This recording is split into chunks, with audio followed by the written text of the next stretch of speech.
एक बार गौतम बुद्ध जी अपने शिष्यों को सच्ची मित्रता की कथा सुनाते हुए बोले कि एक गांव में दो मित्र रहते थे। वे दोनों बहुत बहादुर थे। उनमें से एक दोस्त ने बादशाह के अन्याय के विरुद्ध आवाज़ उठाई। बादशाह बड़ा ही क्रूर था।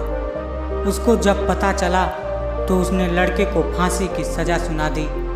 तब लड़के ने बादशाह से कहा कि आप जो कर रहे हैं वह ठीक नहीं है, लेकिन मैं खुशी खुशी मौत की गोद में चला जाऊंगा। मेरी आपसे एक विनती है, मुझे आप थोड़ा समय दे दीजिए जिससे मैं गांव जाकर अपने बीवी बच्चों से मिल सकूं। तब बादशाह ने कहा, नहीं, मुझे तुम पर विश्वास नहीं है, तुम भाग जाओगे। उस लड़के का मित्र वहीं मौजूद था। वह आगे आकर बोला कि मैं अपने दोस्त की जगह आपके पास रहूँगा। अगर ये वापस नहीं आया तो मुझे फांसी पे चढ़ा दीजिएगा। बादशाह चकित रह गया। उसने अपने जीवन में कभी भी ऐसा व्यक्ति नहीं देखा था जो किसी दूसरे व्यक्ति के लिए अपने जान देने को तैयार हो जाए। बादशाह ने उसकी बात मान ली। उसे एक दिन का समय दिया गया।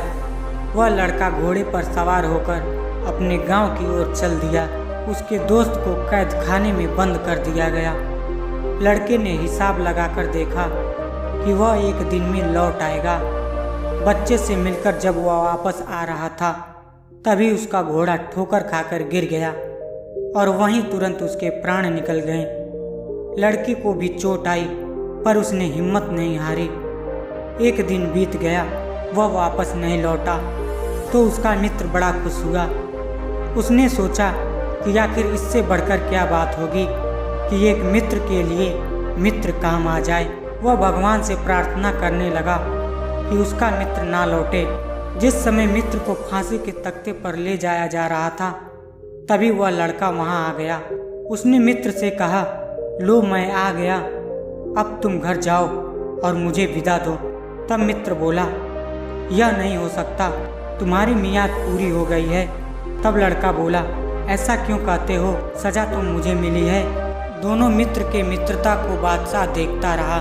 उसने उन दोनों मित्रों को बुलाकर कहा, तुम दोनों की मित्रता ने मेरे दिल पर गहरा असर डाला है।